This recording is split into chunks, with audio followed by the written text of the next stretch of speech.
All right, well, hello everyone, and very glad to be doing this. Thanks to Sebastian for setting up this talk. I was very excited as a Georgetown MSFS 1986 myself to find out not only about Sebastian's course in wargame design, but in the Georgetown University Wargame Society. So thank you also to that society for making this possible. So I am here to talk about how to design a coin series game. I've not actually been asked that question, or at least not in a way that I'm given up to the luxury of 2 hours to talk about. So the presentation is a new one, and so I hope you'll indulge me with regard to any roughness either in my presentation or in the notes with the slides. I'm going to be looking over to my left because I've got my notes just to make sure that I'm not forgetting some point on any particular slide in terms of why I put a certain picture up there or not. All right, so next slide. So Sebastian, do I need to announce each next slide? And no, I'll just sort of follow you. You'll follow me? Okay. Well, here is just a timeline of some of my design experience that's relevant to the topic of designing coin games, mainly to make the point that while the coin series might be at the heart of my freelance career, it's not all that I've done and that I'm interested in. And so I will do everything I can to address the question of how to design a coin series game specifically, but a lot of that is interwoven with general thoughts from me on war game design, conflict simulation design, and other examples to make particular points. So it will be mainly, but not only, coin series. So I'd like to, over the course of the talk, give some overarching challenges and benefits, what you're up against as a commercial board game designer, and I will focus on commercial board game design since that's the nature of the coin series, and also why to do it. And then some theory of how I approach war game design as a model building activity, because that idea of model building leads to the structure, at least how I think about sequentially designing elements, scoping and crafting different parts of the game.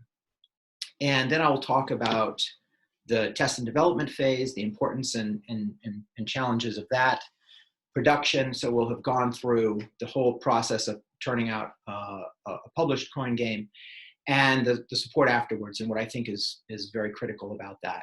So overall, I'm going to try to convey some how-tos about coin series design, how-tos drawn from theory and from my experience. So there will be theory. In other words, I'm offering some vague generalities coupled with tedious nitty-gritty. So something for everybody, I hope. And as I'm only guessing in terms of how familiar any of you are in particular with the coin series, or how interesting or less than interesting any particular parts of what I have to say are. I really hope to make the maximum use of this technology in having you raise your hands virtually, and Sebastian will be monitoring that and hopefully stop me, because I would much rather hear something from you or address something in the moment that it occurs rather than wait till the end. All right.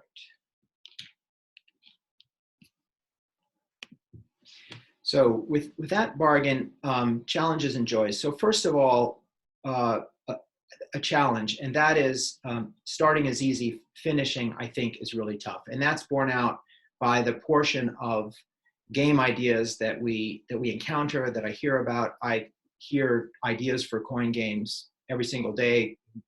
Yesterday was the most recent one. And it's often in the sense of, well, here's a great idea. You could just go do this, go design this game. And of course, it's a long way from an idea to a playable prototype that isn't even a published game yet in the next hurdle. So these proportions here, they represent essentially numbers. These aren't real numbers. These are just notional. But when you start, it will seem easy and exciting, and it's a long road ahead. So that's something I think you want to keep in mind. and realize that publishers know this. That is to say, publishers know that ideas are dime a dozen, playable prototypes are infrequent, and published games are rare.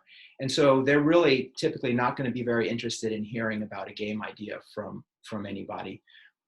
They're probably going to only start being interested when you have a playable prototype that they can see, and they can not only try out for themselves, but hear from other people what those people think of your prototype.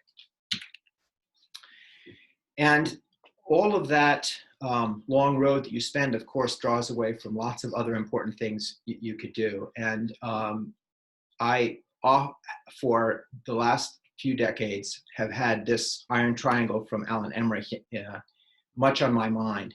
I'm now in the fortunate situation that I'm retired, and I really can consider the commercial game design as some sort of freelance activity. But it's only now, since retirement for me in the last couple of years, that I've had the opportunity to just play nearly as many games as I would like. And sure, that sounds like, okay, there's one kind of joy designing and another is playing the games, and so what, you can design games instead of playing games. But in fact, the playing of a variety of different games to see what other innovations are out there, how other designers approach things, of course that's essential to developing your own toolkit from which you will draw and recombine and innovate. So I don't know that there's any way to break this triangle. It's simply something that will limit us as designers. So for me, the reason why I'm willing to dedicate all that and put up with it is because I'm a tourist. I just love going to different places, and including in different times. And for me to not just to play games in different settings, but to do the research and then the thinking about how that place worked, and to experiment with that on the tabletop. I just don't know any better way to travel beyond what physics actually allows us to do. And so if I think about, for me, what are the greatest joys, that one is up there. Another one is the creation and experimentation part of it. And this is something that's, I think, different than if you, for example, write a book, because you are building a moving thing, a dynamic thing. It operates. It either does operate or it doesn't. And I think when you see that it does, that it operates, that's a really deep joy that is hard to appreciate, I think, until you've experienced it. Joe Miranda, now veteran wargame designer, one of the most prolific, I think, Nicaragua, 1988 groundbreaking game on insurgency. I think that was his first published game. It was not his first, it was early. And I remember him at a Connections conference talking about the experience of designing that game way back when, and not knowing, of course, if it would work, because it's very different than any war game that we had up until 1988. And his joy when it worked, and as he described it, he built an Energizer bunny and he could see it run across the floor, and it worked. So I always think of Joe Miranda's Energizer bunny when I experienced that joy of seeing, hey, this engine is running, and it feels something like insurgency in Colombia.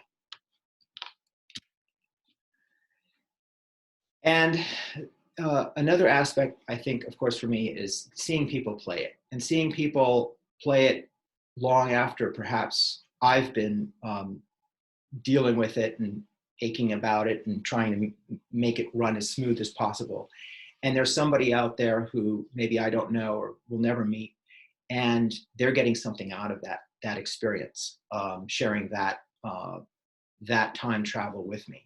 And when I go to cons and I see people playing games from Avalon Hill, from Charles S. Roberts from the 1960s, and they're being played in tournaments today, that seems to me like a kind of immortality. And so I will say that that's something I aspire to as well. And it's one of those higher level joys of creating something, again, that isn't going to, no longer work on your software. It might get long in the tooth in terms of state-of-the-art of design, but it is possible to create a war game that is so fundamentally engaging that decades later people can still be enjoying it. So I want to talk a little bit, and I'm going to borrow here just a little bit from other presentations I've given about what I think is happening, a little bit about what the theory is from going from some ideas of how history was, or how some conflict today or in the future is or will be, to a game that people can play on the table. And the example that I would like to draw on is that of my younger son, Andrew. He read Julius Caesar's Gallic Wars in high school just as a reading assignment, and started tinkering around with battle game designs. And we ended up, from his knowledge, that starting point at least, of his knowledge of the Gallic Wars, designing the coin series game Falling Sky. And that game did quite well within the coin series, and won some awards. It's in a second printing. And so, of course, I'm very proud as a father that Andrew was able to do that. And so I asked myself, sort of, what's happening there? How does he go from reading text that, it's just static. It's a narrative, a memoir. How does he go from reading that to then crafting something that is interactive and dynamic? And the answer to that is that inside Andrew's head is something like this: a model, a mental model of Gaul as Caesar is invading it and trying to quell resistance there, as a complex system. Somehow Andrew pulls out of that text ideas about interactions among individuals, factions, factors, or whatever, that provide the dynamics of the situation that he then is translating into elements of a game, model building. And so we want to think about, I think, board games as a modeling medium, and it's only one of several ways that we represent systems, complex systems, if you like. And I'm talking here about models in the scientific, mathematical, analytical sense. That's how I think also of board games that represent something, of simulation games like war games. And there are implications of that for what we might want to emphasize in our design. And these are points I think I'm going to return to as we go along. But one of the advantages of a tabletop simulation, a manual model, a comparative advantage, if you will, is accessibility. And I don't just mean sort of ease of learning rules, but accessibility of the model itself.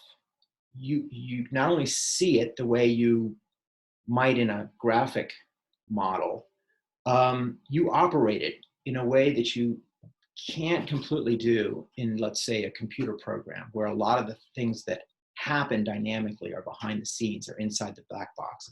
And so my approach in the coin series has been, as much as possible, as much as I can afford, to emphasize that strength of board games for the examination of insurgency, accessibility. So if we're going to think about game design as model building, we want to have then a common definition of what is a model. The definition that I learned in my day job was that a model is a purposeful simplification. And this idea of what you're fundamentally engaged in as a war game designer is simplifying reality as you see it to specific purpose. That is, to me, permeates the decision making as you proceed. And so that's why I want to lay this part out at the beginning. So for starters, if we are going to build a model, of course, we're going to ask ourselves to what purpose? And the answer is so important. Is this going to be a game that is going to try to transport players into a specific historical conflict because that's fun for them? That what you're trying to deliver is entertainment? Is it that you're trying to teach something about that system? Or is it that you're trying to find something out about that system? And I almost hesitate to say this because it sounds like that would be, of course we have to know why we're doing things. But I know from experience that we often skip past this early step. It's somewhat akin to setting an intelligence question if you're an intelligence analyst. You think it's obvious what the question is. And in fact, you've implicitly asked a slightly less useful question than you could. And everything that flows, all the work, the analysis that flows from that, then goes awry. So it's the same thing here. And it's the reason that, for example, it can only be, I think, partially optimal to pull, let's say, a commercial game off the shelf and use it to teach something. Almost certainly, you're going to need to modify that product. You're going to need to use something built for a different purpose only as a starting point and for recrafting something yourself. Even if you say, well, this is for wargamers to have fun, within that, there's a lot of thinking to be done, I think, about what do you think fun is and what particular audience among wargamers are you aiming this for? Because there are a lot of things that people, even within the same small niche hobby, consider fun. For the coin series, the particular purpose that I've had in mind is a fun way to examine dynamics of interfactional insurgency or internal wars. That is some fidelity to how I think those systems really work or worked, but in a way that is engaging rather than overly burdensome. So that's just a foot stomp of what I like to aim for in my games and in the coin series in particular. And that is what I call design elegance. There's an expression there of a model that relates to the real world in useful ways, but you can play it for fun and not feel like it's work. So a next step after deciding, okay, here's generally what I want to design for, maybe what audience, to what kind of engagement, to what kind of overall purpose, is not just choosing the topic. It's pretty, as I said, there are a lot of ideas, so it's pretty easy to say, oh, here's a very interesting system that's out there that I'd like to examine by designing a game on it. But can you express how that system works? Can you take your mental model that you have of interactions that determine system effects? It's a complex adaptive system. The overall behavior is determined by the interactions of many actors and factors. You've studied this, you've read about it, you've thought about it, and you have some model in your head about how do those actors and factors interact to produce that system's behavior. And that's what you're trying to then convert into a board game. Can you draw us a picture? Can you sketch out those interactions? It, of course, includes a list of your key actors. That's certainly going to be useful, but also how they relate to each other. I will say, in my experience with analysts, very often with the starting point of an idea for a simulation game, when I, in my collaboration with experts, asked for this next step, for many it was actually very difficult to do. And indeed, if this is something that you would not find an interesting exercise to sketch out your mental model of the interactions in a complex system, you might reconsider designing a game on it. You should be able to do that, and it should be useful. Now, I'm going to give an example here of my exercise in doing this after the fact from the game Pendragon to make a couple of points about the utility and lack of utility of these kinds of spaghetti diagrams. Pendragon, in a coin series game by Morgan Guyen Reddy, I was the developer. I did the non-player design. The design is not mine, but I fell in love with the design very quickly. It does something that I don't think any of the other coin games do, and that is it shows systems transformation. It starts out with the Roman imperial system defending against outside barbarians. It goes through the process of the fall of that system and its transformation into what are essentially Dark Ages kingdoms, warlords fighting against each other on a rather equal basis. And so as that story unfolds in the game, it's, I think, tremendously engaging to play. And I wanted to see if I could plot out, just from learning the game, those interactions on a systems map. And that's the result of these pictures here.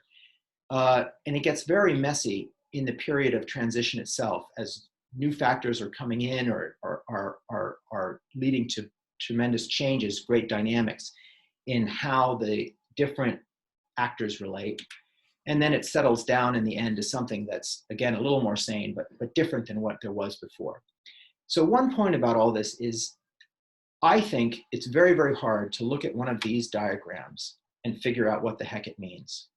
It's not, I think, a very good way to learn somebody's model of dynamics. You can study it, but it's almost painful. And so that's not really the point of you drawing a drawing. It's really for yourself. It's really to see, have you got all the connective tissue that you think you do?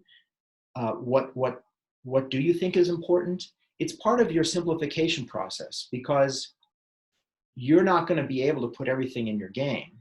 You may as well start deciding, what is it that's important enough that I'm going to bother drawing it on this sheet of paper, and how complicated is it anyway? And then perhaps what's missing. I find it a very, very useful exercise. But I don't want to pretend that it's going to be like, aha, and here's this picture, and now everything's very accessible.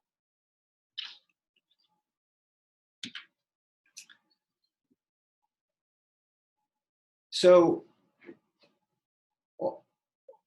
all this in part to make the point that it's these mental models of insurgency that drive the shape of the coin series, and not something the other way around. That is, each of the designers involved came into the format or fashion or whatever we call the genre, whatever we call the coin series. If they're successful, they're coming into it with an idea of what's important in insurgency, what needs to be considered, or what's important in whatever internal war or conflict that they're covering. And that's going to determine how they adapt whatever the existing toolbox is of game design. And that was true for me too.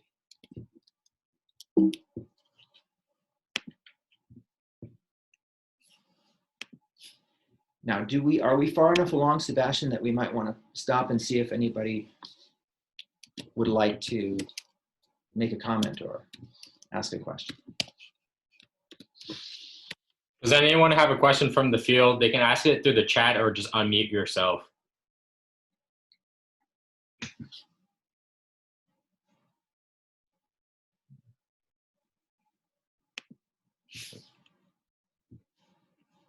So we have no questions. All right, then we just keep pressing. So everything is crystal wait, clear. No. Not yet. Sorry, go on. You can go on. So I see from Hilda, do you design with future expansions in mind or keep focused on the current game? That's interesting. I would say the larger part is focused on the current game.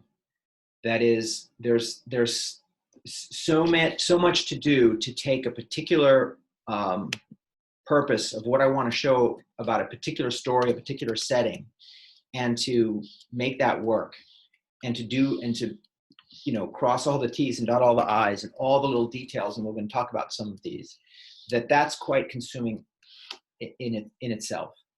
And so an example of that would be my first two games, which were not coin series. They were card-driven games. Wilderness War, about the French and Indian War. I had a purpose, which was to take that genre, that style of game, card-driven games, and cover the French and Indian War at the strategic operational level. And I never thought, okay, and the next thing I'm going to do is this. It was completely that. Labyrinth, the next game, War on Terror, same thing. If we were to take Twilight Struggle and take it forward into the ideological conflict that I saw as key in the year 2009 when I was doing that design work, what would that game be? And I didn't, in that case, think, well, and then someday somebody else would take and say, well, time has marched on and we can expand this to the modern day.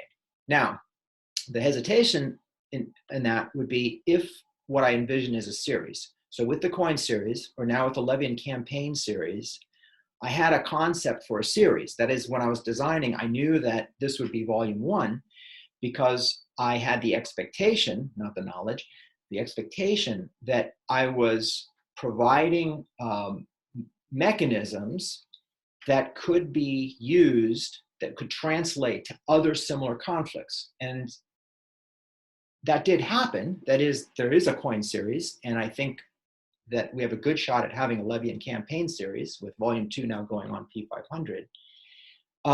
However, the shape of the series is very, very different from what I might have originally imagined. So it wasn't that I had done a great deal of thinking, nor should I have in the beginning, about what the shape of the series should be, because opportunities came up that reshaped that anyway. Originally, Coin Series was going to be 4 volumes, 1 on each continent, and I had the conflicts in mind.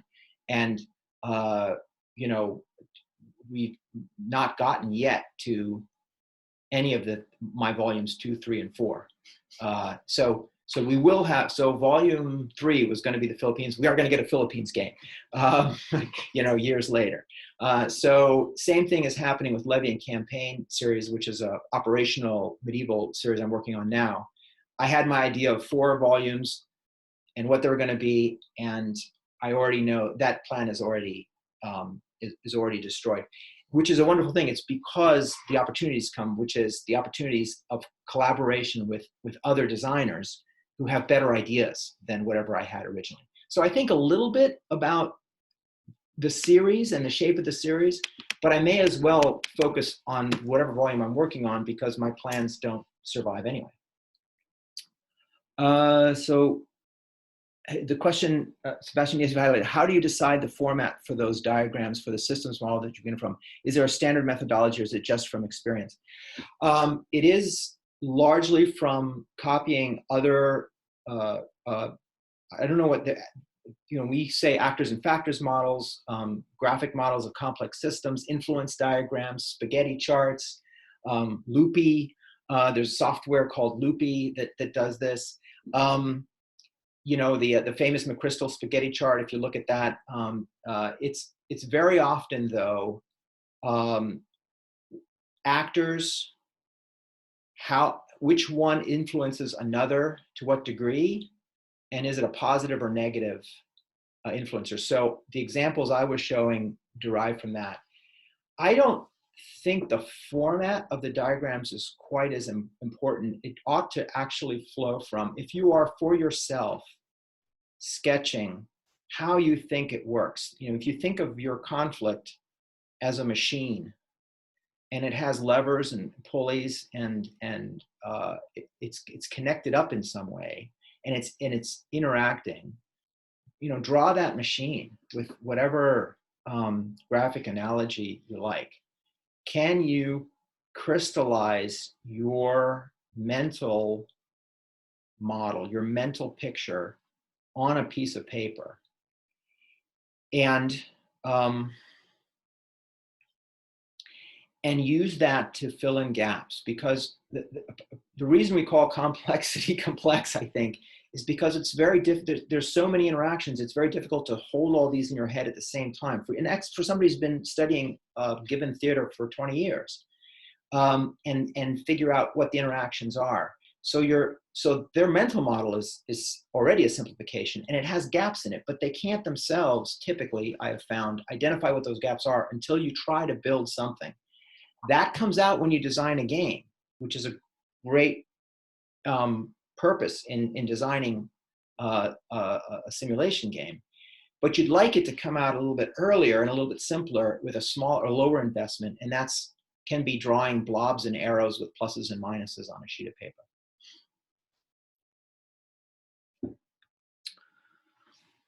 Hi, David. With Coin and Levin Campaign, you were thinking of several games from the outset. Yes, so as I said, I was, but it wasn't the list that we have now. So yeah, I was, but what happened was that people with better ideas stepped forward to participate. And so another example is with Levy and Campaign. I had planned each volume to be in one corner of medieval Europe, starting with the Northeast with Nevsky, and Spain was going to be volume 3. Well, I had the opportunity to collaborate with folks in Spain, and I took the opportunity, and so that's volume 2. And now I've got a couple of other designers who have agreed to help me with other parts of Europe, and they're doing designs that are in settings that I had not thought of from the beginning. And how do you decide what factors to weigh in your focus, including economy, supply, military, cultural? Yes, so this is, and we're going to talk about that, I think, in some detail, but the bottom line, actors and factors model, there are many, many actors, and not all of them are equally important. And there are many, many factors, all interconnected, but not all of them equally important. And so the short answer is, your model is the answer to that question of what is important enough to include and not. And that decision on your part as the designer of what to leave in and what to leave out, that is your fundamental decision. That is your talent. That is you earning your pay. If you leave things in that don't matter enough, like actually economy is not very important to the behavior of this system or to the outcome of this conflict, and you put it in, then you've gotten it wrong, you see. So this is, it's a simple answer to the deeply difficult thing to do. And that is, which simplifications are purposeful for that game? Okay, so we're gonna talk about that in a little more detail, but that's the overall answer. Do we have anyone on the phone teleconference that can't see the Zoom chat with any questions?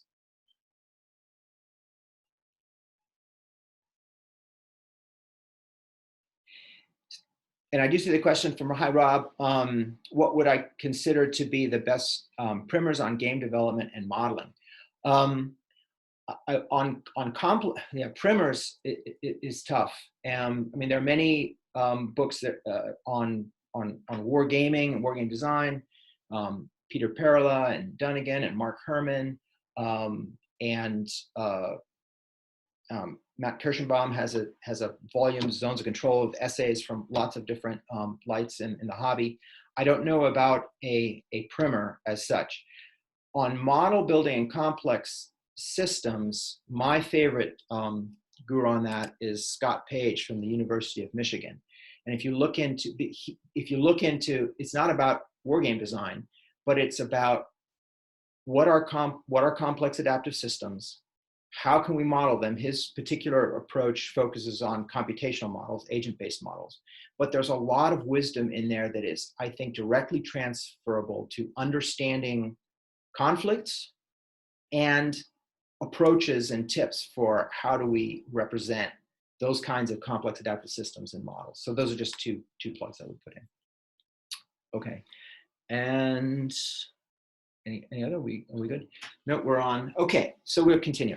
So as we look at then what do you do and then what do you do next of designing a coin series game or any war game, from the approach that this is building an actors and factors model, I draw these questions or these steps. And I've used these questions with students of my own in terms of getting them to make progress conceptualizing and then designing their own prototypes on their issues of interest or of expertise. So we're going to walk through each of these 6 questions now. So focus, I've started with purpose, but within that, zeroing in a bit, you have a certain scope, a certain scale, and a certain command level or representational player level in your game. And this derives from your interest in a topic, and then within that, your model's simplification. That is, if you're thinking about terrorism and counterterrorism, you might be thinking at the grand strategic level, what is it, how does it work across the globe, and how does it affect international affairs and military affairs? And you might model that, as I tried to do in Labyrinth. Or you might be thinking counterterrorism, and your model has to do with how you detect operatives trying to enter your country, let's say, or how you find a cell and disrupt it at the tactical level. In either case, it's a simplification. It's a model with a certain scope, and that scope, this decision of what am I going to include, what am I focusing in on within the universe, is so critical because it's so easy to go wrong. And I'll give you some examples of that as we continue. But this is why we say that a model is a simplification, because everything in the universe is interconnected, but we automatically focus in on something. Well, when we focus in on something, when we say, well, we're going to work at the grand strategic level, we're leaving out, we're simplifying lots of other things at other levels or outside those boundaries. For the coin series, we're at the national strategic level for the most part. So we're going to be explicitly leaving out lots of things happening outside that country, lots of things happening inside the country that don't have to do with counterinsurgency. And we're going to be explicit with ourselves as designers, saying, who is it that the players represent? Well, if it's national level counterinsurgency, they probably don't represent a global superpower, principally. Maybe one of them represents an expeditionary force. You also don't represent a battalion commander or a squad leader. You're probably representing the armed forces command, the high command of a guerrilla faction, and so forth. And so these are choices that are up to you, but the idea is to be as explicit as you can. And with regard to command level, you're allowing yourself to go up a level or down a level, because you might have political, economic overlay that represents higher level decision-making or diplomacy or the like. You might have some combat systems at lower operational and tactical level, but you want to maintain that focus, the weight of it at a particular level. So as an example, in the coin series, okay, if you're the government, you're going to be having your troops go out on anti-guerrilla sweeps of the countryside, and that's a common action sweep. You're moving troops in the countryside. And an important thing to keep in mind is, as the designer, you're not trying with sweeps in the coin series to show players, here's how to conduct a sweep, right? I mean, it's because that's so abstracted. You move in, your cubes achieve their results, they reveal some guerrillas, and that's how it happened. This is not an operational level game. If you want to know how to effect a sweep using battalions and the like, then play an operational game like Silver Bayonet. What a national level focus within the coin series may show is, what is the importance of sweeps within a larger counterinsurgency strategy? What is the role of sweeps? What do they accomplish? What don't they accomplish? Maybe how much do they cost? That's the sort of thing you're trying to show.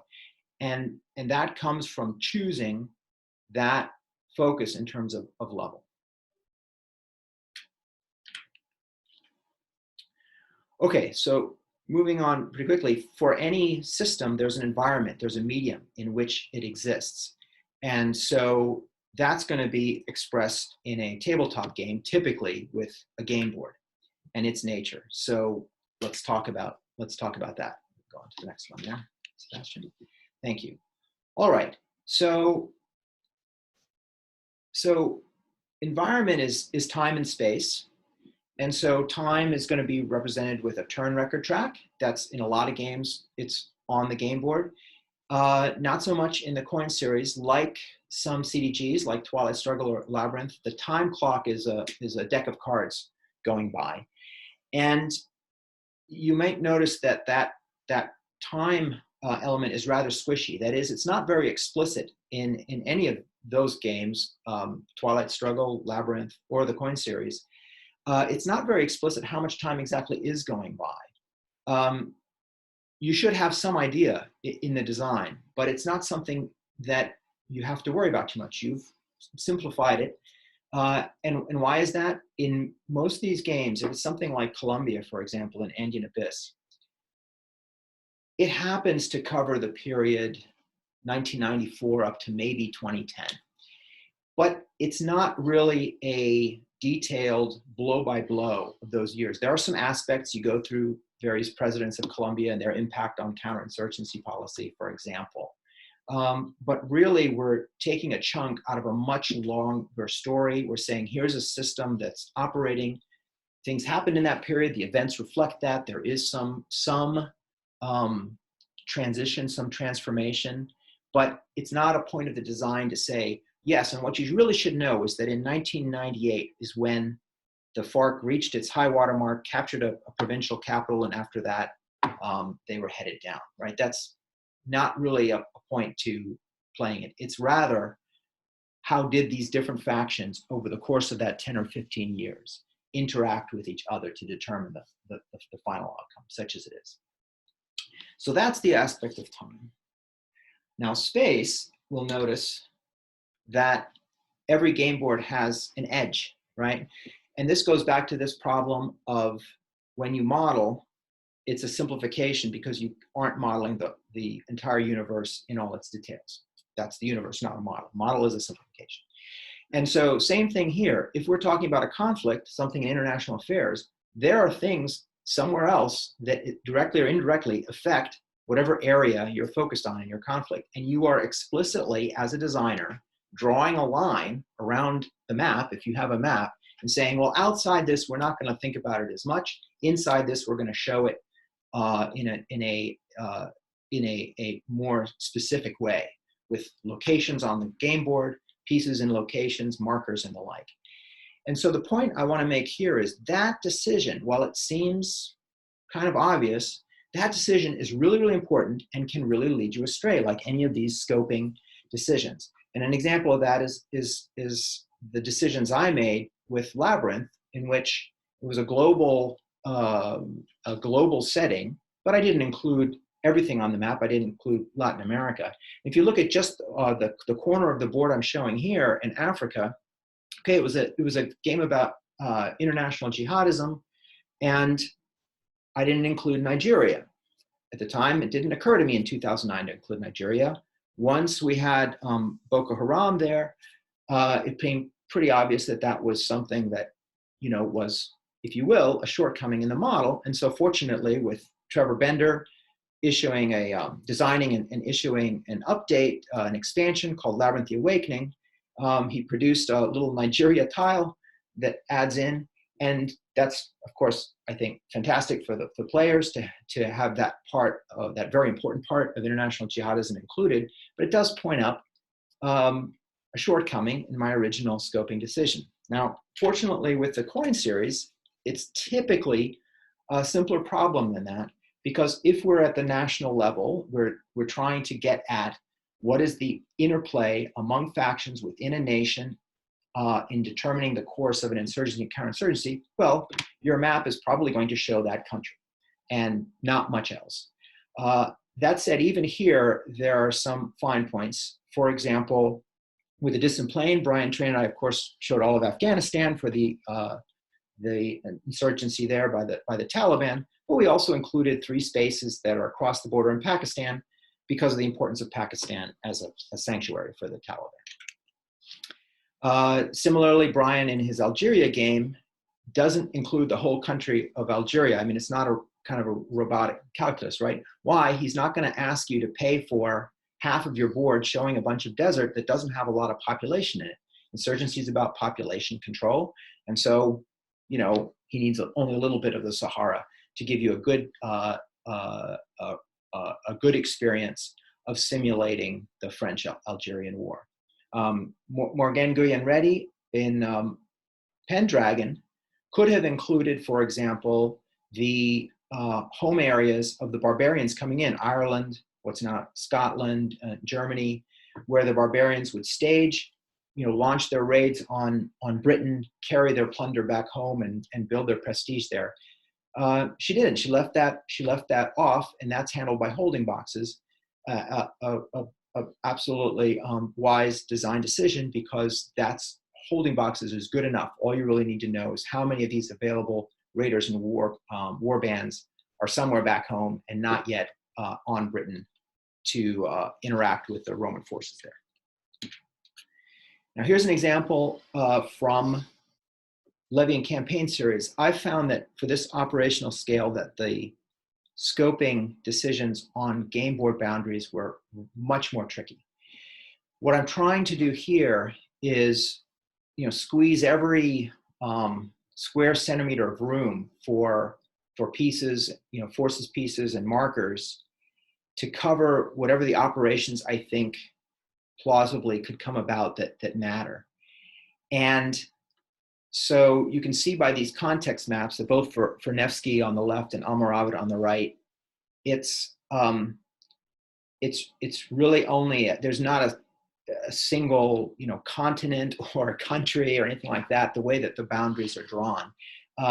And in some cases, I've even moved places around a little bit. For example, in Nevsky, Ladoga, just to the east of the box, well, we scooted over a few dozen leagues to include it on the game board because it's an important Russian stronghold. And in the end, for the model, it's a purposeful simplification to move Ladoga over, because the movement is not determined in such detail that it matters if we lose a few leagues of river or lake shore. The model still operates fine. And so here, the point of the example is be as efficient as you can with table space and decide what is important enough to have on the game board and off of the game board. Table space is a luxury, and if you want your model to be accessible, people have to have room. And the smaller you can get it and still have enough room for the representation that you need within the theater, the more accessible your game is going to be. The more people, in theory, have a chance to play it. All right, now more simplification. What features to include and what not? And this gets back to the question from James about deciding, what factors do we include? What are we focused on? So if we look at the actual environment and the most detailed representations we can get, such as this, topographical feature map of Colombia, we're just not going to want to have all of that on the game board. For the coin series, Andean Abyss Volume 1 is rather typical. There are city spaces. There are 3 kinds of countryside spaces, departments, so mountain, forest, grassland. And there are 2 kinds of lines of communications, pipelines and roads. And that's it, 6 different flavors of spots that you can put your pieces or markers.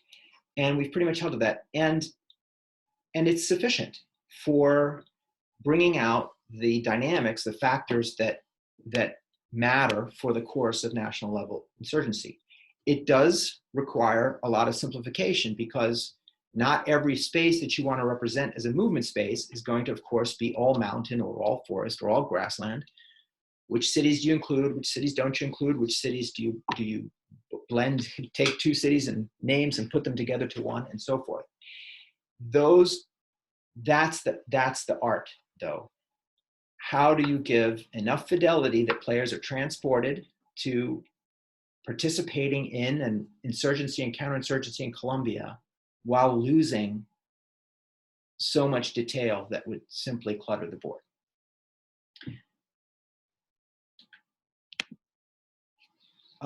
And just to go back, all right, hold on. Oh, hi, Thomas. Hello. Ah, hello. Okay, I'm just reading your question. Yes, so the scope, exactly. So the question is, it would have been so cool if the map would be as big as the the scope, the context map in the background book of necessity, but then the game would be so much bigger and maybe lose the focus and the purpose of the design. Yeah, I completely agree. In fact, I like to make the point that board game design it's an opportunity to communicate what you really do think is important, because you have to make these decisions. And if we have the luxury of a computer program that can run any length of code, or a book that can run any length of pages and still be consumable, then we don't really have to make those choices as severely.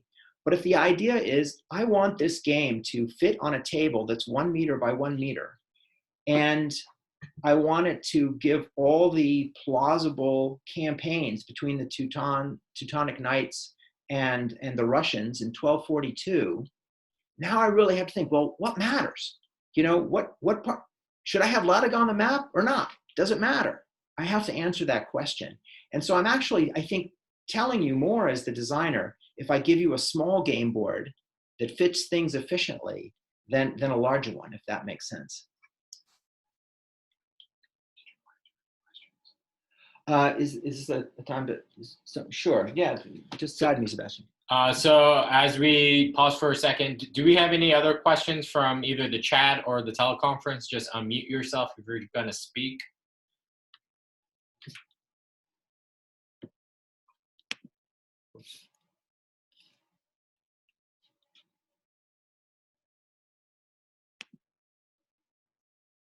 So do we have no questions? Oh, hold on.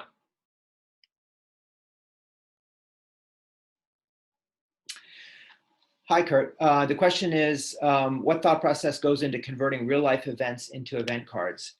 And it does jump ahead a little bit. I will briefly talk about event cards. The bottom line is, to me, if we're thinking already about key actors and factors, those are key ones that deserve a role, like a player role or a central mechanic that's used repeatedly. But there are other actors and factors always that may or may not deserve to come in. Well, they deserve to be possible, let's say, and they may or may not deserve to come up every time that you play. And perhaps they deserve to come up in a fleeting way rather than a lasting way in the course of the game. Those other actors and factors, to me, that's all grist for event cards. And I'll say a little bit more specifically later about coin series event cards and how they're built and the considerations. And at that point, we can even talk about it more if you have more questions at that point. George, do you have a question?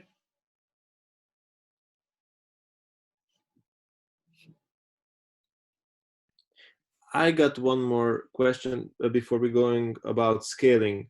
So, for example, if as a designer you prefer a specific scale, it's easier to design on that, or it doesn't matter. For example, if I like operational level, then it's easier to design a game on operational level, or it doesn't matter. Or yeah, so because of what I said at the beginning in terms of the challenge to your life in undertaking a venture like this, if you hope to finish, you better be in love with the topic, right? If you're going to get very far. So absolutely, if you have a choice to design at a scale that you're more interested in, do that. You know, follow your bliss. That said, I've designed at the Grand Strategic. I happen to be right now at this time very interested in the operational level, and I've even done some work on combat commander scenarios at the tactical level. I don't think that there's one level that's harder or easier than the other, and the key is what you've hit on. It's your passion, because if you're going to go from idea to prototype to let's say publishing a game or having it in a situation where a lot of people can play it, you're going to be spending an awful lot of quality time with that setting. So it better be one of interest to you. And the same goes for level. I mean, I would, if somebody said I'm fascinated by the tactics of Napoleonic battlefield, I certainly wouldn't recommend to that person, okay, then what you should really do is design a game on the world economy, right? I mean, absolutely. If you can work within a realm that is a story that you find fascinating. I mean, that's the reason I did Columbia, is because I found the story fascinating and I wanted to explore it more. George, did you have a question? You have your hand raised in the chat. All right, guess not. And Richard, do you have a question?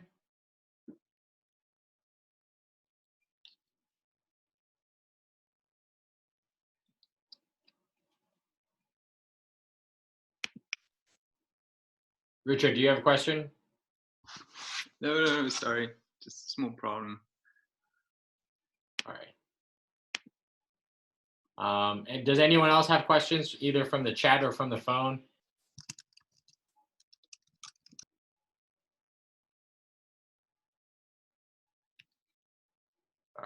All right, then we'll keep moving on. So we were talking about this process of simplifying features on the game board. And the rule of thumb for me is the game board should only show those features that you believe are helpful to transporting players to that setting, right? You are seeking, I think, in a board war game, in a conflict simulation, you're seeking to have players suspend disbelief and be transported to these roles in a different setting, in a different place, and a different time. So the game board, since they're staring at that all the time, it needs to do everything it can without clutter to transport them. And that transporting them happens in a couple of ways. It happens through gameplay functions, and it happens through thematic reference. So for example, I'm not saying don't put anything on the game board that has only historical flavor. If it does more to transport you there, to add that historical flavor to your game board than it does to distract you from what you need to know to operate the game, to play the game, then by all means include it. But is it helpful or is it distracting to transporting your players to that place and time? That to me is kind of the rule of thumb.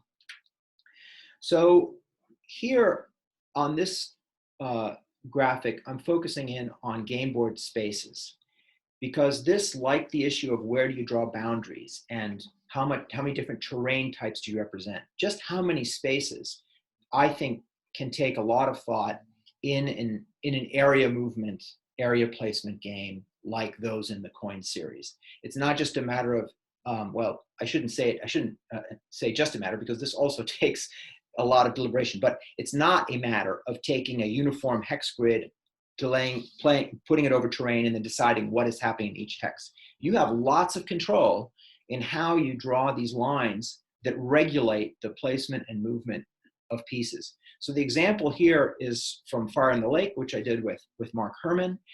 1967 provinces, I think the count is, it's like 47, something like that, 47 different provinces. But in the game board, we consolidate those down to, I think it's 30 spaces total, if I'm not mistaken. 15 provinces, 8 cities, with some more outside of North Carolina. 30 spaces, 30 maneuver spaces total, not counting the lines of communication, which I'll talk about in a second. That's probably as many as you want to have.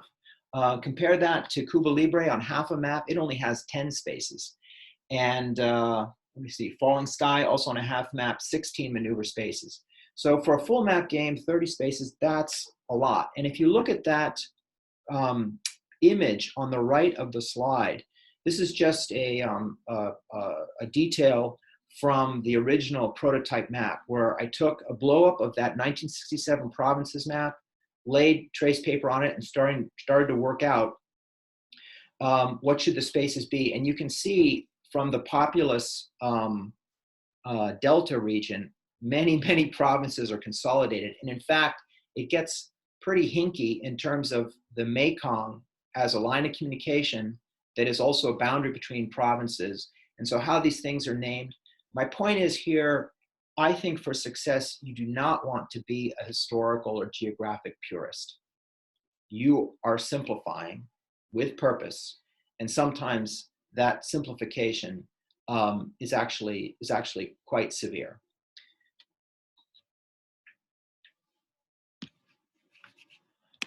All right, lines of communication. So these are some potential, I thought, innovative, but also controversial aspects of coin series game boards. The original purpose in Andean Abyss was that I knew that in Colombia, there was a particular oil and gas pipeline coming from Arauca in the northeast of the country to the sea that was very important to Colombia's economy, and that the guerrillas, the ELN in particular, were attempting to sabotage, and the Colombian government was attempting to defend that. And so I wanted to have these lines of communication, which of course are generally important to understanding counterinsurgency operations. I wanted them to feature on the map. And I came up with the idea that these lock spaces would be spaces. That is, you could have troops and guerrillas on them to sabotage or protect them. You could have troops patrolling these lines of communication, the lock spaces, but the spaces also would just be boundaries between two adjacent rural areas, two adjacent departments. And this aspect of locks in some volumes of the coin series has turned out to be confusing for some players. One is that they're both spaces and boundaries at the same time. Another reason perhaps is that the numerals on them, their ratings, are not the same. They don't mean the same thing as the numerals in the other spaces. The other spaces are population, insurgency and counterinsurgency being about influencing and controlling population. That's one of the most important things you want to know about any given space is what's the population there. Well, on the locks, it's economic value, and it's how much it adds to the government's resources. So there's another confusing aspect to it. These locks interact with operations in different ways than the cities and provinces do, that you have to learn your way through as you're learning the menu of operations. And they seem to be, at least, ancillary to much of what else is going on in the game, that is controlling population. They're kind of a little side game. So the point I want to make there for somebody who's looking to design a coin game is this is an opportunity. It's not a straitjacket, because if you look at the list of volumes, you'll see that only some of them even use locks. Some of them use something that is like locks, but is simplified or adjusted in a way that makes sense for that setting. And some of them don't use locks at all. Falling Sky, which is the part of Gaul that the Romans are in the process of conquering, well, there aren't any Roman roads there yet. Locks really don't come up much, a little here and there, and can be handled with event cards and the like. You don't have to worry about them in Falling Sky. So it's the same thing here. You might, as Bruce Mansfield did in Gandhi, you might say, well, even though there's been this perception of rules burden imposed by these locks, they're important to what I'm simulating. For Bruce, with decolonization of India, railroad strikes were really important. Railroads were really important to the progress of that conflict. And so he included them even in volume 9. So it's a design choice. It's something that's in the toolbox, but you don't want to always reach for it unless it makes sense, unless you feel you need it to communicate your model to transport players to that conflict. Okay, it's an actors and factors model, so let's get on to actors. And in a board game, it's lovely because key actors translate very well, typically, to player roles. And so that choice also is a really important one as you design your game, and you have perhaps more choice than it would seem. So when I did Labyrinth, The War on Terror, I designed it as a 2-player game, and I had the US and its allies against the jihadists at a global scale. And that, of course, is a massive simplification. In fact, it's a simplification that I think got some pushback. For some people, that was too much. It destroyed suspension of disbelief that all of the various groups and local movements that we might consider Islamic jihadists in the global war on terror, that we could ball all those diverse agendas up in a single player. Now, there are rules in Labyrinth that try to address that, but I will say that that was part of my inspiration for moving ahead with a design that would achieve a little bit greater fidelity by allowing myself more players. So in Andean Abyss with Colombia, it seemed to me, with all the tremendous complexities and all the actors in 1990s and early 2000s Colombia, that I could usefully boil it down to 4 roles, 4 key actors. But again, that's a decision, and it's absolutely a simplification. For example, I had mentioned earlier in terms of the Arauca pipeline, the ELN. So there's a smaller but substantial left-wing guerrilla group, the ELN, that was distinct from FARC and sometimes jockeyed for positioning against the FARC and often were allied with them. In the game, the FARC player essentially has ELN also within that player's capacities, and there are some events that might show that cooperation is going better or worse. Again, it's a lumping and splitting of the problem that is based on what I thought was important and necessary, the sort of the maximum simplification I could achieve within my purpose. And how do we go here to the next one, Sebastian? Thank you. So sometimes the challenge is in the other direction, and it's not so much how do we ball up lots and lots of real life disparate groups into control by a small number of players, and players in a board game being another limit, just like table space. You can only have so many players. It's a constraint that forces you to focus as a designer. But sometimes it actually is, is there enough play in the roles that we've been given, that we're designing to? Is there enough story there? So an example here is People Power by Ken T, which will be coming to publication quite soon. Insurgency in the Philippines. And originally, Ken had 4 groups. He had the government, he had the reformers that were the democratic reformers. He had the New People's Army, and he had the Moro National Liberation Front. And it turned out from experience, from playing the prototype and from getting player reaction, that the Moros, because their action was concentrated sort of in the area shown blown up here, down in the western part of Mindanao, there just wasn't enough realistic, plausible interaction between that player and what was going on in the rest of the map. And the solution was put the 2 insurgent factions together into one and go from having a 4-player coin game to a 3-player coin game. And that worked very well. And that's indeed how it went. And just to pull back a little bit and not to not allow it to seem so simple as, well, how much of the map is covered by a given faction? That's not the way it went in Falling Sky. We had originally the concern that, well, the Belgic tribes, they're mainly in the north. Is there enough interaction between that player and the other 3 to justify a separate faction, or should we make them kind of a non-player faction, a little robot-run faction like the Germans? It turned out in practice that even though the Belgians are in the north, their interaction is quite sufficient. The 4-way interaction seems to us to model the factional conflict very well, and so the Belgians remain their own. And I mentioned what the experience is in terms of having players play the game and testing to determine, is there enough play, is there enough story in a faction? But just here to mention a technique that's important for almost everything we've talked about. The technique is storyboarding, and it's important for selecting the original scope and focus, for determining what areas should be included in the map board and not, determining who the roles are that should be covered by a player or not. And by storyboarding, what I mean is considering and writing out, if you will, in whatever detail necessary, what is the historical or notional story that the game is to cover? And then seeing, does the game design as it's come along, is it able to reproduce that story?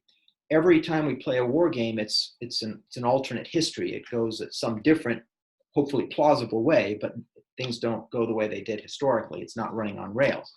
That's why we play the game, right? To see what else might have happened. But can the model, within the rules, can they reproduce the story? And if we write out that story ahead of time, it can guide that model. It can guide the design of the game. This came out very usefully for me in doing the operational series. For Nevsky, for example, what parts of the map do I need to have? Well, what happened when? The calendar, when should I start it and when should I end it? Starts in the summer of 1240 and goes through early 1242.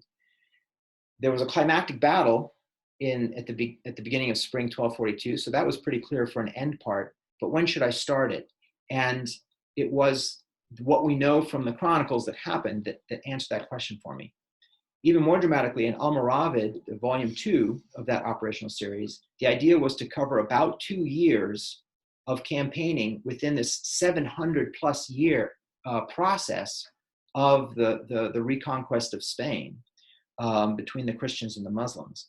Well, 2 years out of 700 plus years, we had a lot of options. And so we did a lot of, well, what happened in this part? What happened in this part? How much story was there that would give us enough action for the players to enact? So that's kind of an example of storyboarding to determine scope, including player roles. Here again, some options for you. Most of the coin games are 4 players, but that is not a straitjacket. It is an opportunity. Brian trained for Colonial Twilight, which was not his first time modeling the French-Algerian War, but within the coin series, he thought it would work very well with various mechanics and fashion and practices in the coin series, but not with 4 factions. He really did not feel that there was 4 players separate play in the factions involved.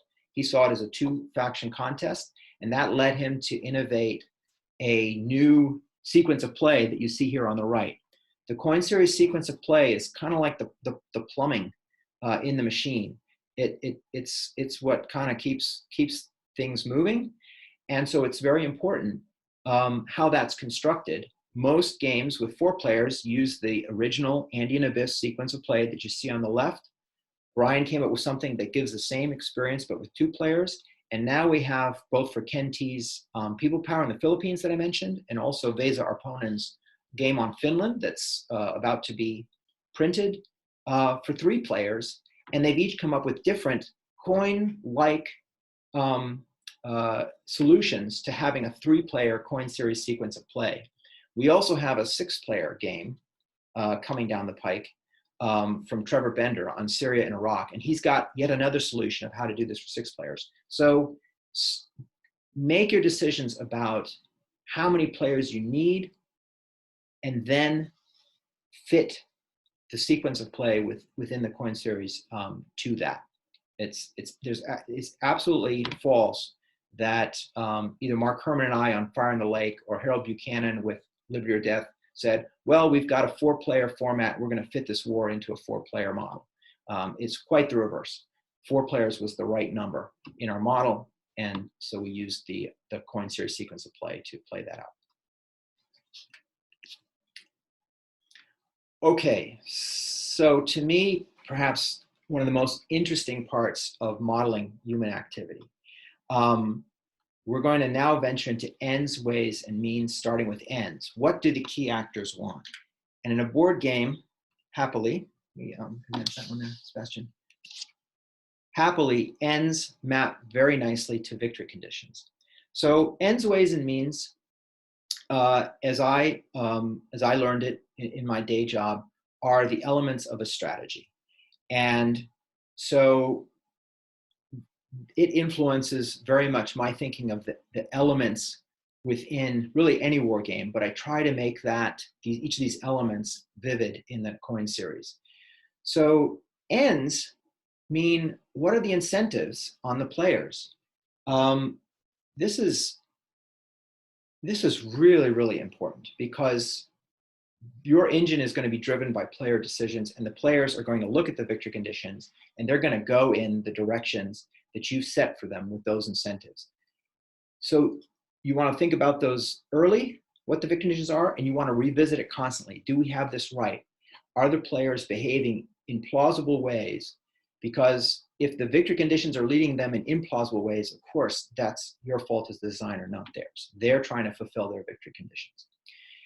And a premise of the coin series is that all humanity is a matter of overlapping interests. So all of us here, online right now, we share a lot of interests, of course. But we all have some slightly different things we're trying to get out of, the next 30 minutes of time, let's say. And beyond that, we all have different. So these are overlapping interests. They're not identical. They're not completely in conflict. And the idea is to understand any human system, any mass human endeavor, including insurgency, but actually conventional war as well. We have to understand groups of people, organizations, armies, nations, as these collections of individuals with overlapping interests, not competing, non-identical, but overlapping interests. And that tends to mean that these interests are not the same, right? They're opposed in certain ways, but they're overlapping, and it's in different ways. They're asymmetric. And so I thought it was worthwhile, necessary for the model of insurgency to work, that each faction has its own crafted victory conditions. And when I say crafted, I mean, of course, simplified, because there are lots of reasons anybody does anything. And the objective here, to make it accessible, is to boil what this group, what does FARC want? Let's boil that down to 1 or 2 measures of effectiveness on the players, and that's the victory condition. Somebody's, no, okay, just was checking if there was a question. Okay, so an example of that kind of boiling down from Falling Sky and Caesar and Gaul, and focusing in on just one of the 4 players, the Aedui. So in Falling Sky, the Romans, they're the invader, they're trying to suppress independence of these confederations of Gallic tribes. And there are 3 confederations: the Averni, who are sort of devoutly anti-Roman, the nationalists, if you will, the Aedui, who are focused on diplomacy and are trying to ride the Roman coattails, and the Belgi, who are mainly defending their own territory in the north against all comers, certainly the Romans included. These 4 factions, there are tendencies, that is, the Romans and the Averni are going to tend to be very much aligned against each other, but they're only tendencies. And the Aedui, in Andrew's model, and I think it works out very well, the Aedui they're just trying to be the biggest kids on the block. It's not that they, want to be under the Roman boot or love the Romans. But if you look at their victory condition, which is they're just bigger than anybody else, they have an incentive built in to use the Romans' military power to their own advantage, to have the Romans go bash the much more materially powerful, militarily powerful Averni and Belgi. And that's exactly what players do. However, historically, the Aedui, at some point when Caesar got too strong and there was the opportunity to ally with a united Gallic front, the Aedui betrayed Caesar and went to the other side. So in the game, it's not written that you have to do that. It's not in the victory condition. The victory condition is simplified down to the essence, our model of what is the essence of what the Aedui were trying to do, that allows you as the player, perhaps, depending on the circumstance, to continue to fight with the Romans to the end or not.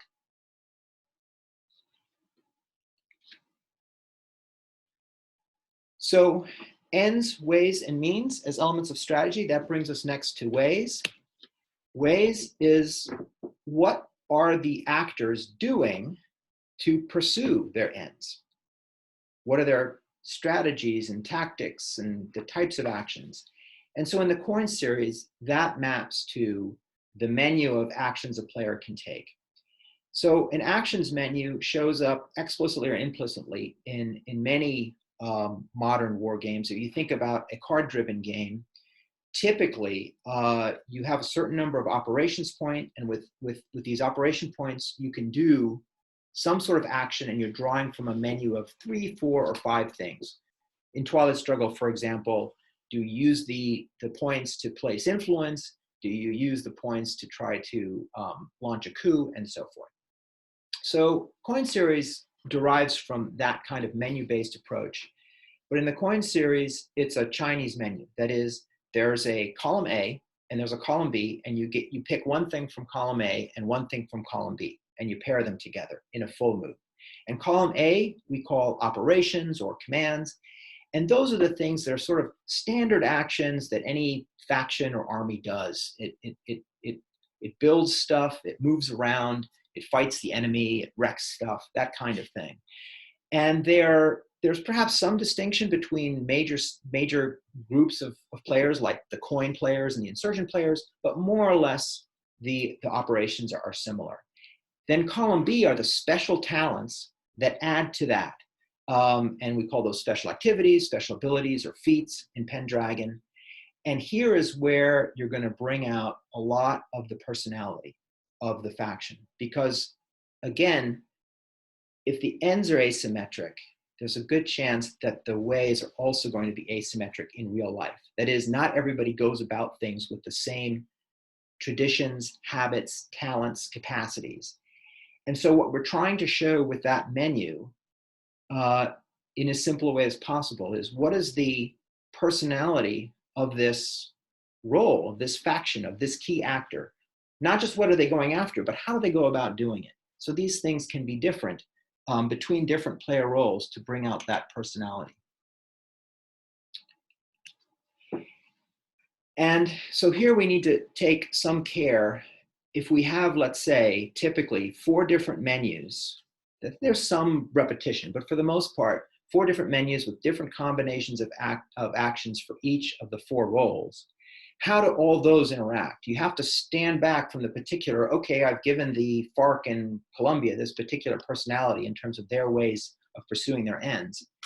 And you have to make sure that the players within that have enough tools among them to not only pursue their own ends, but to combat the ends of everybody else. And so our playtest, some folks on our playtest team for A Distant Plane came up with what I think is this very clever chart to distill the action menus in that game to, for each of the 4 factions, what can they do that directly assists another faction in pursuing its goals? What can they do that directly hinders that faction in pursuing its ends? And this is a nice graphic way of checking the design and making sure, have we covered is everybody stoppable by somebody? Which is the concept of crabs in a bucket, which is a phrase that you will encounter in board gaming. And I realize for some, this is a pejorative. The crabs in a bucket idea is that if players can see who's getting ahead, and if there are multiple players, they can gang up on whoever's getting ahead and pull them back down into the bucket. So you have a stable equilibrium, if you will. Some players don't like that. This comes back to what's fun. The initial core idea of insurgency was it is typically a multi-factional affair, and it is crabs in a bucket. It goes on for a long time because different factions, in part because different factions are maneuvering against each other, can see who's ahead, and nobody wants to have somebody else dominate the future of the country that much. So most of the coin series is built this way. Again, it's a conscious choice, but if you go that way, you got to make sure that these variegated, asymmetric menus of ways that different players can attain their own ends and pull back other players from achieving their ends, that those are balanced and comprehensive in such a way that everybody can interact to stop a runaway leader if they have the skill and play to do so. Okay, and so here's some confession for absolution. This is a case of complexity creep. And I don't mean now complexity in the mathematical sense I was discussing before, but in terms of rule burden. So this is a comparison just of one faction's menu from volume 2 in the series and volume 6 in the series. And you can just see visually how we're getting more and more detailed and more burdensome as we've gone. At least that's what's happened. And this happens naturally as we proceed through a series, because we're trying with each new volume to build on presumed familiarity with previously learned mechanics in earlier volumes. And we're also with each volume trying to make things even more new and interesting and exciting. We're trying to inject yet more personality into our factions than we did before. And we do that with more and more detailed rules. The menu is already daunting. When you first start to play and you see there's all these options that can be combined in different ways, and now you're supposed to do something sensible, that is a burden. It's a barrier to entry. And so I'm not happy that this is what's happened. And so it's something I give you as a cautionary tale to watch for. And when we talk about cards, I'll give you a trick in terms of when you're designing, how you can help watch for the fighting against this kind of creep. Okay, ends, ways, and means. So means within strategy is the stuff, right? We're going to go about, in some ways, pursuing our ends. We're going to do it with something. And yes, Thomas, ask about ends, ways, and means now. So we'll take a quick break for questions. Tomas, do you have any questions? Yes. Okay. So what if two factions or army have similar goals, but they would want to achieve it in a different way? Or I mean, maybe they want the same result, but they would do it in a different way. That's overlapping, or that's the. So that sounds to me like they have very closely aligned, highly overlapping ends, Yes. but different ways and means, right? And so what you have there probably is natural allies, right? They presumably have complementary strengths that they bring to the fight, and they're trying to push in the same direction. And the key is to allow whatever you think is or was the real case with regard to these key actors' ends, ways, and means to drive how you design it in the game. It's absolutely fine to have very closely allied factions. That's true in Fire in the Lake. There are the communists and the free world allies, if you will, the counter-insurgents. It's also largely true in Liberty or Death, where you have the Patriots and the French will win or lose the war together based on popular support, while the British and the Indians will win or lose. But then each of those factions have very different means, certainly, and also different ways that they go about it, different special abilities. And they also have, in that case, Liberty or Death, some secondary ends that are different, that show that their objectives are not exactly the same. That is, the reason that the American patriots were fighting against the British and the reason that the French crown were fighting the British were not exactly the same. They both wanted to win. They both wanted the revolution against the British to succeed, but the way it succeeded mattered, right? Okay. Yes, and so what Harold Buchanan, the designer there, is trying to show is even these allies don't have, in his view, exactly the same objectives, and certainly not the same way of going about it. But there's no rule to say it has to be this asymmetric or not asymmetric. The rule of thumb is, what is the representation of what you think was the important truth of the strategies, the ends, ways, and means of whoever you think the key actors were? And then if that results in, well, of the four actors, these two actors have exactly the same ends. First of all, do they need to be two different players then? Should they just be one player? Or, yes, we want them to be two players, but they're always going to be driving for the same result. It's just that they do so by different ways. Okay, then that's interesting. Then do it that way. Thank you. So how do you decide player priority when designing player actions? Yeah, James, I'm not sure if I understand what you mean by player priority. Is there a way for him to follow up that? In terms of who acts first. Okay. So let's go ahead to, I think I will come back, but I just want to go ahead and show a card because to answer this question, if we just go to this one here. So I think this is a question about how does initiative, if this is correct, how does initiative work in the coin series? And it's basically a semi-random card-driven sequence that that players get an opportunity on any given card to act before other players in a certain order. You see the 4 symbols across the top in these 2 cards. And then depending on what choices they make, they might or might not act then. They might act on a later card. They might act with a lot of activity that opens the door to a second faction acting with a lot of activity, or they might just do a limited activity on that turn, which also limits what any next faction does. 2 factions go on a card. It's a little bit hard to explain, but that is the sequence of play that I was showing earlier. And so beyond that, I would say look at any of the materials online. The rule books are downloadable, almost all of them for free, and you'll get a sense of how that initiative works. I just want to go back to where we were. Okay, so we'll do it back. Okay, so I have, can you speak a bit where? Let me read out the question. Can you speak a bit to where an actor one seeks to model is bridging the concept of the type of war? For example, how conceptions of hybrid war or movement from terrorism to guerrilla insurgency to conventional war that may break the bounds of conception of insurgency. Okay, yes. So it's classic insurgency as we knew it in the 20th century. It starts with almost nothing. You're engaging in building small cells and networks. You might do a few small acts such as sabotage or terrorism to build some support.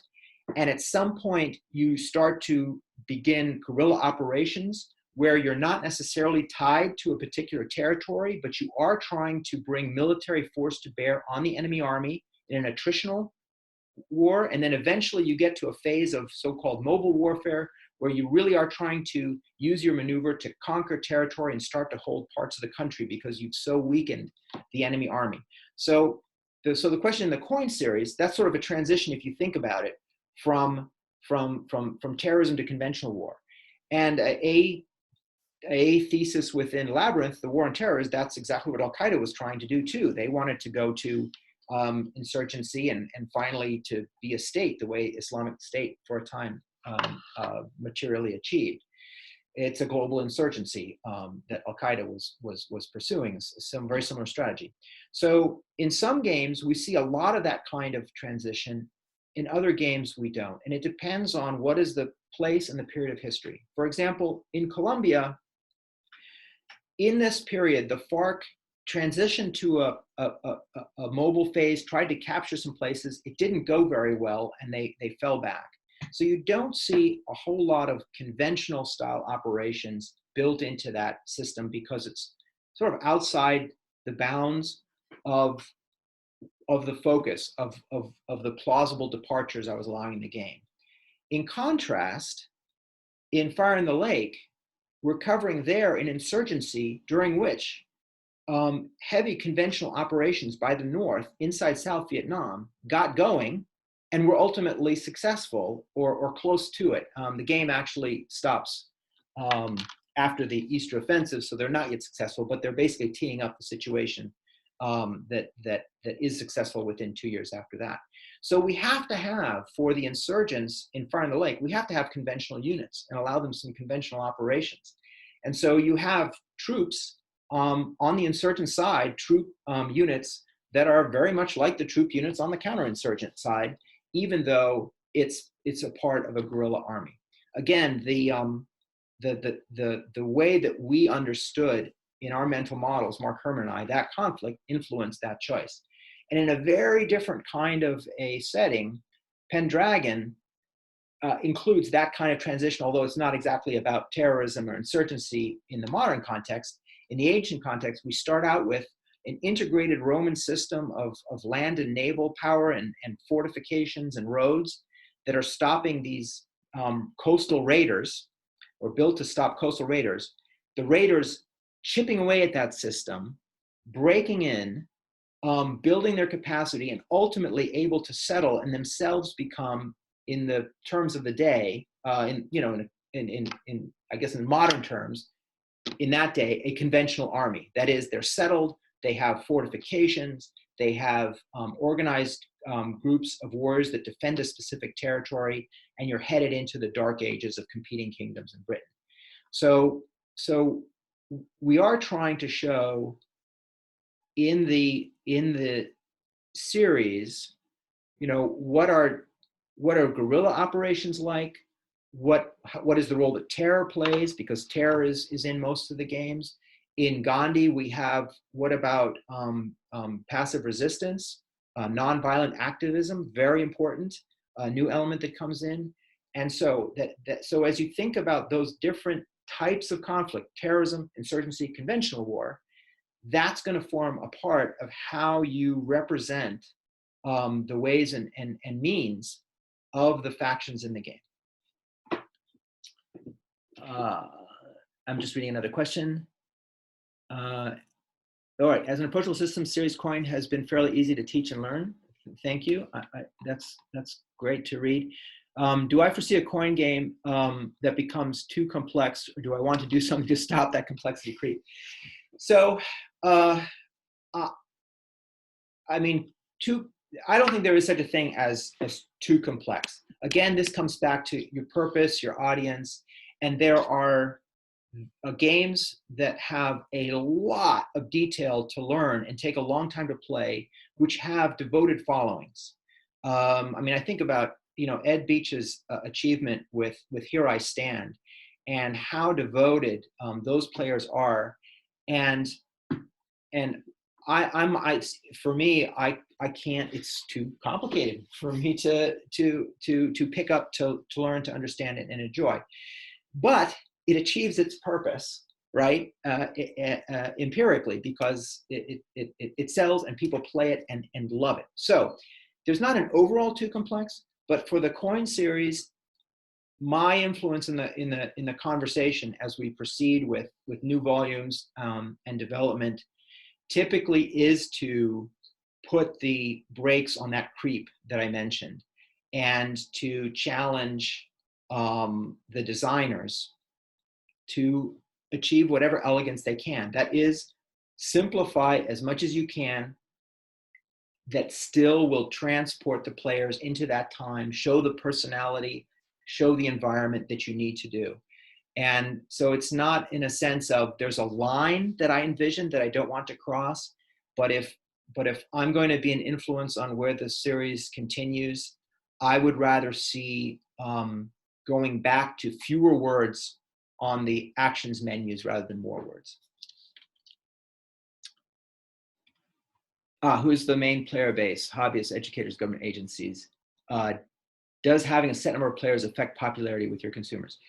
It's a great question. So hobbyists, I believe, are the main player base and the main market for GMT. So the publisher GMT Games is one that sells to, I would say, niche hobby board gamers, not only war gamers, but other, let's say, typically more than casual board gamers, people who might have a collection of board games, like several hundred board games in their house, or head in that direction one day.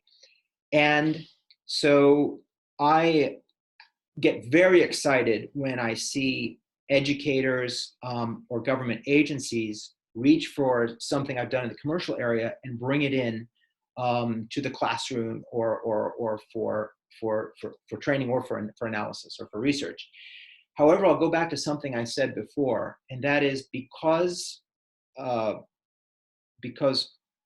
all war games are purpose-built and built with a certain audience in mind, that's not really the audience I envisioned. I'm envisioning GMT's hobby audience.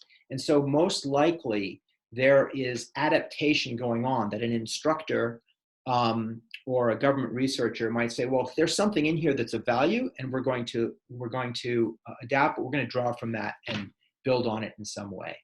So I would be surprised if that were the main player base.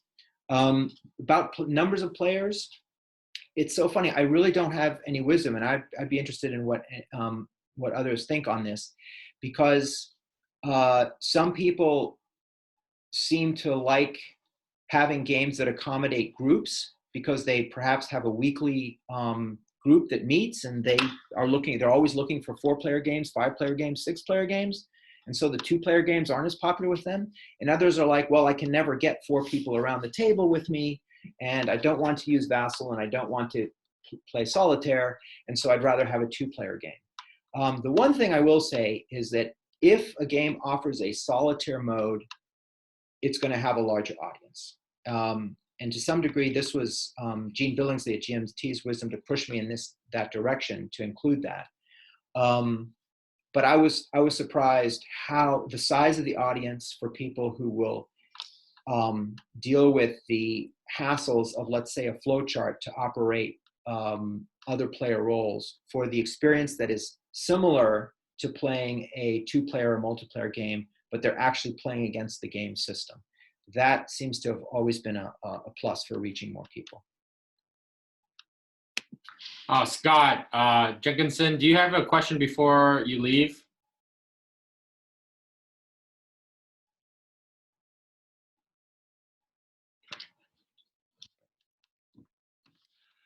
Okay, thanks. So the question about Labyrinth, one of my pre-coin designs. Do I know if any of the coin series are likely to follow? Playdeck is the company working with GMT to port various GMT board games to the digital format, and they've just put out Labyrinth on early access on Steam. And I do not know. The short answer is I do not know what Playdeck is planning to do next. I very much hope that the coin series is in their sights. I understand that Labyrinth will be getting, in the near term, the expansions from Trevor Bender, Labyrinth Awakening and Labyrinth Forever War, in Playdeck digital expansions to digital Labyrinth. So I suspect that is the next item on the docket for Playdeck's team. I think it would be fantastic if they turn to the coin series, but my guess is that decision has not yet been made. The other question there is, does the possibility of this analog to digital pathway influence design at all, or should it? I suppose if we were taking all contingencies into effect, we could say it should. But in my case, it has not done so. It has not influenced my design. And part of the reason is I am not much of a digital game player at all. I don't really feel I understand that world or that audience. And so I'm, again, it's challenging enough for me to take the story from history I want to tell in the medium that I do feel I know well, and having that work and be as good as it can be, without also saying, well, and if we did this, it would open the door to some greater possibilities in a future analog to digital pathway. So that's perhaps a limitation on my part, but I'm elderly. So I actually have one question before we go on, is how do you deal with hidden information or information between players in your games, and decide which information players should know about each other's actions and their intentions or goals? Yeah. The coin series has no hidden information that is one player has and others don't. Wilderness War and Labyrinth are CDGs, so players have their hands of cards, of course, that are hidden. A design that I have that's not yet published, Hunt for Blackbeard, is a 2-player hunt game that most of the action is going on behind screens. There's a lot of hidden information. The Operational Medieval Living Campaign series has some hidden information with an option to have even more hidden information if you want. So I've kind of gone in all different directions. And again, the choices are largely based on what I think my own conception of what is important, my mental model dictates. And so my defense in a game about guerrilla warfare that I don't have hidden information, because this issue rightly comes up, is that we're doing guerrilla warfare at the national level, and we're playing out a conflict over years of time. And so the game isn't really about how do I find, where is this company of guerrillas in this many hundred miles of jungle, right? That's not what the game is about. An operational game, if I did one on operational guerrilla warfare, like Silver Bayonet, I'd have hidden information, just as that design does. Okay, rather, it's about this kind of calculation. Okay, over this year, how many guerrillas do we think is in this area, and what impact do they have on this larger region? And we're talking about what adds up to be many, many small attritional outcomes that actually follow pretty known lines or curves, if you will, right? It becomes rather statistical. That if I send into this region this amount of troops for this amount of time, and there are this amount of guerrillas to be found, this proportion of them will be found, right? Generally speaking, with some variation. And it's at that level that I want the players operating and thinking. So you know how many guerrillas there are, because again, the numbers of the units, it's not important. Does a guerrilla mean 100 guys or 300 guys? It's not really important to the model because it's all relative. What's important is that one troop cube in that space will reveal one guerrilla or kill one guerrilla, right? Mm-hmm. I don't really have to tell you it represents exactly this many troops or exactly that many guerrillas to have the model work. Okay. Similarly, I don't have to tell you, well, where in that large space, where in that entire province of meta are these 3 guerrillas? It doesn't matter, right? If you send enough troops in, you will find them. So these are simplifications that I'm defending as appropriate to the national level, spanning years of time, in which we're looking at the fairly foreseeable statistically results of many, many, many, many small engagements, rather than modeling the small engagement itself. And so over that period of time, you have intelligence. You get to know, you find out what are these general capabilities on either side, generally where are things located, where are units located, and so forth. And so none of that is hidden. And in my mind, it works. It plays out the story. We did put in an add-in. I don't know how popular it is, but little deception chits that show some hidden agendas. So that there's some hidden information that comes in. And that is really there if your taste runs against the crabs in a bucket.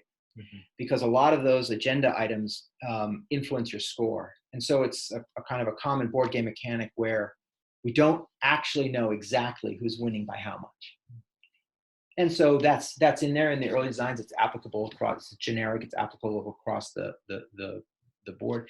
But I actually want players to focus on the negotiation, the crabs in a bucket, okay, how do I now need to realign my relationships with the other players around the table, given the progress in pursuing these ends? And so for that purpose, in the coin series, reached for no hidden information. In fact, not only no hidden information, but no negotiations away from the table. All negotiations are open to keep things flowing. I think we have a question for Jerry. Jersey, let me give this. Okay, if a game is tailor-made for research and analysis, what is critical? If the task is to evaluate regiment size unit equipped with 2 different infantry fighting vehicles, what would be the key to make it real? Right.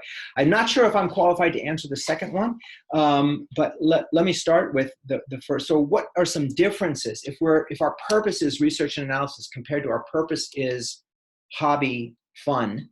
What's important? So for research and analysis, you're going to have research questions, which means those questions, rather than objectives such as player immersion, are going to drive the choices you make in what's in the game and what's out of the game.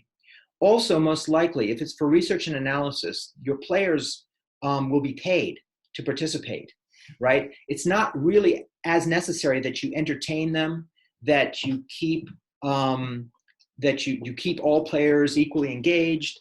Also, replayability is probably not very important. For a commercial game, we don't want you to have experienced everything you might experience by just playing it once, right? It's built into the design, for example, by having many, many event cards that only a portion of them will come up in a different order each time, that gives the quality in a commercial game of replayability. If it's a research game, you're planning a certain number of experiments. Maybe you'll run the game only once, or maybe you'll run the game 3 times with different groups, or adjusting different variables or parameters each time for your experiments. But you probably don't need the players to be excited about playing it again after the first time they played, which with a commercial game, we really want that. So you're going back to that. Who is it that's playing? Why are they there, right? What are their ends? And what is the measure of success? And so for a research analytical design, what is a research question? What are you trying to find out? And are the things you're putting in the game going to help you test that question? And if things there do not help you test that question, then don't put them in. So it's a very different basis for that question of what's in and what's out. So let me see. If the task is to evaluate regimental units equipped with 2 different IFVs, what would be the key to make it real? Well, I think you do have to start out with a model of what difference does it make to regimental units to have IFVs or not have IFVs, or have different IFVs, right? You have some before you've done your research, you have some basic idea of why IFVs matter. And those measures of effectiveness on the part of the regimental unit, or those circumstances in which IFVs matter, or those adversaries that call for IFVs to counter them, that needs to be in the model, right? That needs to be in the game. And then, presumably, you're going to hold equal all the things that don't have to do with those 2 different IFVs, because you're testing what difference does the IFV make, right? So you're going to run a similar situation with a similar regimental unit, once with one kind of IFV, once with another kind of IFV, I would presume. And then whatever differentiates these IFVs that you think might be consequential needs to be represented, right? You're going to need to represent this at the scale and scope that allows us to see the difference in mechanics between the impact of one IFV versus another IFV.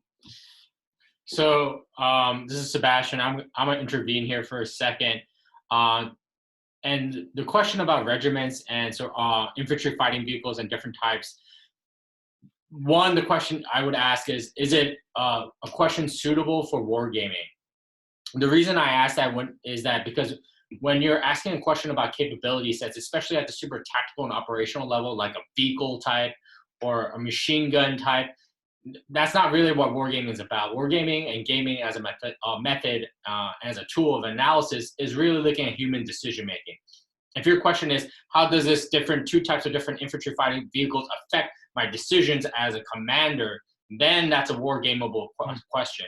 But if you're like, which one is better, right? That's a M&S, models and simulation, military operations OR question that a computer can often give you a better question answer about what drives further, what has better armor penetration, what has a bigger logistical demand. But if you're asking a question of how do these different infantry fighting vehicles affect my command decisions in certain terrain, in certain contexts, that's what I would say is a wargaming problem. One other caveat to the question about details and what is critical is in coin games, as Volko has explained, is that relationships matter, and that's where you get the spaghetti bowl models and sort of the agent-based models where you have, hey, what does X faction deal with M faction and so on, and what are the inter-social network sort of analysis, right? But as you go granular and you go closer to the tactical and operational level, you also have to build another model on top of that, not only between agents, but a combat model, right? It was essentially saying, hey, what are the features of combat that are really important in this era and at this time? For example, Napoleonic warfare is totally different in terms of combat modeling than it is combined warfare post-World War II, right? Because different things mattered, right? And the casualty levels were different. In ancient Rome, most of the combat and most of the casualties were inflicted on retreating routed units. It wasn't, you know, I mean, units didn't deal these heavy, terrible losses. Usually you chase them down after you broke them, right? Meanwhile, in Combined's arm, and if you look at World War II or later, you have the incredible ability between artillery and tanks to cause massive lethality, right? So how you model those things is different, and how different things matter in terms of logistics, fog of war, morale, command, you know what I mean, just command span is all different. So that's a different type of granularity and modeling that you have to do as you get closer to the tactical edge. And that's my little 2 cents to that question. Do we have any other questions? All right, then we'll have Volko finish up. Okay, well, if it's okay, I'd like to skip just to highlights of different sections. We talked a lot of kind of, I think, nitty gritty, and there's more in the slides if you look at them about the different elements of design and some tips in there for how to keep yourself disciplined. I want to go to just very quickly, you know, there's design, but now test and development. You can build a harpsichord, but it doesn't sound very good until you tune it. And these are 2 different skill sets, 2 different activities, and they're equally necessary. And so there's development, which is tuning your instrument. That is all the parameters to make the model actually run, right, the way that you find plausible. And if you remember this difficulty in terms of why we don't get a lot of published games, that it's hard to go from idea to prototype to published game, related to that is in terms of, you could advance one more there, Sebastian. Related to that is in terms of time, you are likely to spend less time on your initial design than, if you're involved in it, will be spent on test and development, not to mention production. So it's worth talking about just for a few seconds. You know, your people playing your game are model builders too. We all have mental models. We all have something to offer about the complexity, just kind of like the discussion we're having now. It would probably be useful if you were designing a game about IFVs to sit around and talk to everybody. Well, what do we think IFVs do for us, and what is it we're trying to test, right? You'd want a group to do that, and this is your development team and your play testers. Skipping ahead, production. So if we can go to this one. You're going to get to a point where it's going to go into art, and this is a time to think about what is it that you haven't done that you'd like to give the players that they don't actually need to play the game, but would be lovely to have for them to transport them. And in the coin series, that goes into something called the background book, which is often much longer than the rule book, because you don't have to be so disciplined here. The player can leave it in the box or pitch it in the trash and still be able to play the game, but it's there for the player to peruse and provide whatever else, instructional materials, historical background, design notes. So that's something to keep in mind on your agenda. You've got that to write as well. Okay, then also afterwards, support. I think this is part of the design process as well. To the degree to which you can have contact with people playing the published game, you really want that, because your game is not finished, it's only published. People are going to find things to improve. They're going to find things that are wrong with it. And you're going to want to get that reaction because that's a part of your joy. You're going to want to see the Energizer Bunny run across the floor with people you didn't know before who weren't involved in making it. And you're going to want to get their reactions. So keep in mind that it doesn't even end with publication. It goes on from there. And by the way, since all models are simplifications, they're all wrong. So is your game, which means you're going to want to get that inspiration for what to do better the next time. So with that, a reminder of where we've been. The last little bit of it was a bit quick, but hopefully it's imparted some idea of how we go about designing a coin series game. Sebastian? Thank you, Volko, for giving this amazing lecture and spending 2 hours of your time to both educate us, but also engage with us. So do we have any last questions from the peanut gallery before we go?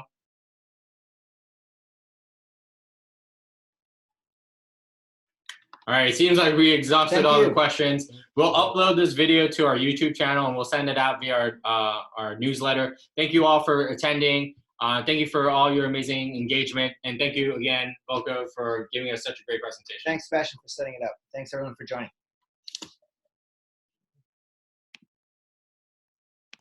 Thank you.